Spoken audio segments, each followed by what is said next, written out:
Welcome back folks to another journey of flight sim news. We got a couple of things to cover, including an aircraft we all just hope that will actually turn out good. More on that later. Okay, so let's start with the sim update 3 for MSFS 2024. This update is supposed to make the sim very stable. I mean, this is the biggest changelog I have ever seen in my entire life. This changelog has almost 15,000 words, and if you search for the word fix, you will have more than 600 results, which says everything about how broken this sim actually was, if you ask me. Anyway, tons of improvements, including stability and a lot of other bug fixes as we saw. Microsoft also released the City Update 12 Germany, another city update for a lot of German cities, which some I don't know anything about. And while we are at it, alongside the City Update 12, Microsoft also released their latest local Legend 21, the new Eurocopter EC-135, which is often used as the ADAC Luftrettungshubschrauber, a German word consisting of 24 letters. That's almost the whole alphabet.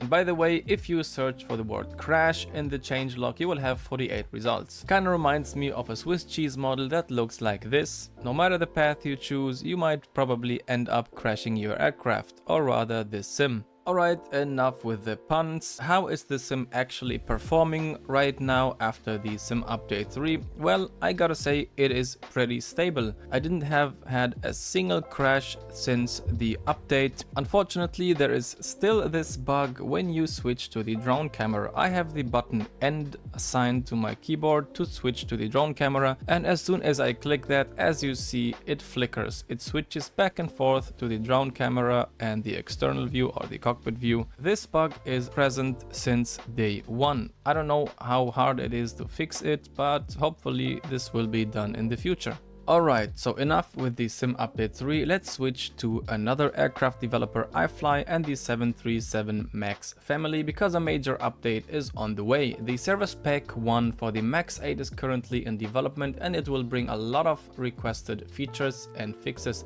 The biggest highlight is the brand new iPad-style electronic flight bag, replacing the old Boeing tablet that felt clunky and outdated. We are also getting CPDLC support through the Jobii API, which will be handy on VATSIM, beyond NTC, and Say Intentions will also being looked into. Inside the cabin there will be voice announcements with or without GSX, plus multiple seat configurations. The update will also introduce the new MAX 8-200 variant with extra functioning emergency exits, which are also reflected in the overhead panel. Visually, the aircraft is getting a new APU model, expanded wheel wells, more detailed rivets on the fuselage, redrawn cockpit and cabin textures, as well as new landing gear materials. On top of that, bug fixes are coming, including adjustments to LNAV. Now, an important note, this will be the final update for MSFS 2020. The team said the differences between 2020 and 2024 are just too big, so once the Service Pack 1 is out, all future development will focus exclusively on MSFS 2024. But iFly's roadmap does not stop here. After Service Pack 1, iFly plans to move on to the 737 MAX 9, with possible look at the MAX 8 and MAX 10 further down the line.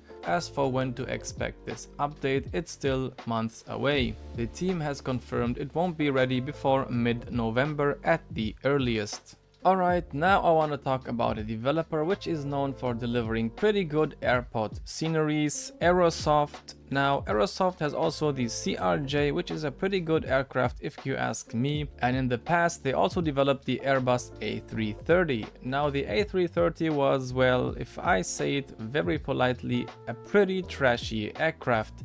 In fact, so trashy that I couldn't resist making a parody out of it. Unfortunately for them, people got word about a fund being allocated to Aerosoft regarding the A330 project, and a lot of flight simmers, including me, thought this is related to the A330neo, which was not the case as stated in this website. But you know how the internet is, reading half facts and jumping on the hype train just to feel being part of something. It was all about the A330neo and the A340 from day one.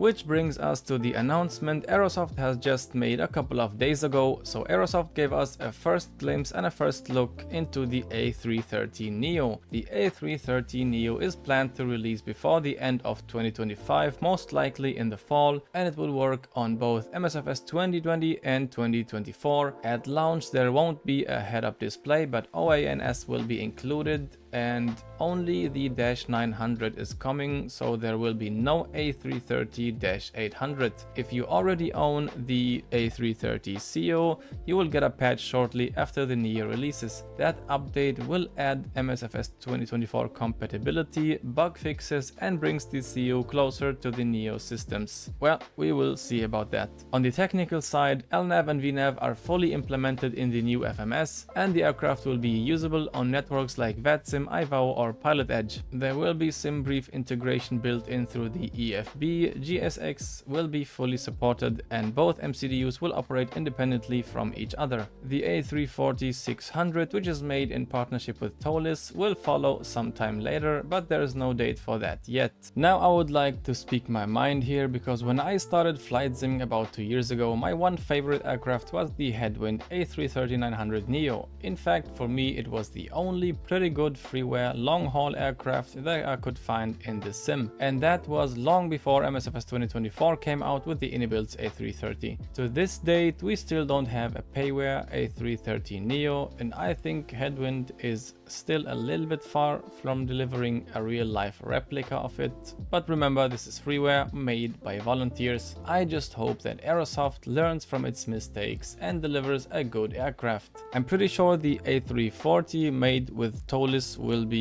a very good aircraft. Let's see how it turns out for the A330neo. Of course, there is no price announced yet. Now you tell me, what do you think about Aerosoft's A330? Will it be a good one? Will Aerosoft mess things up again? Especially when it comes to the pricing. If I think about it, when they delivered the A330ceo for 30 euros, they should not be delivering the Neo for more than that. Anyway, that is it for today's journey. Thank you very much, have a good one and fly safe, but rather not with the CEO.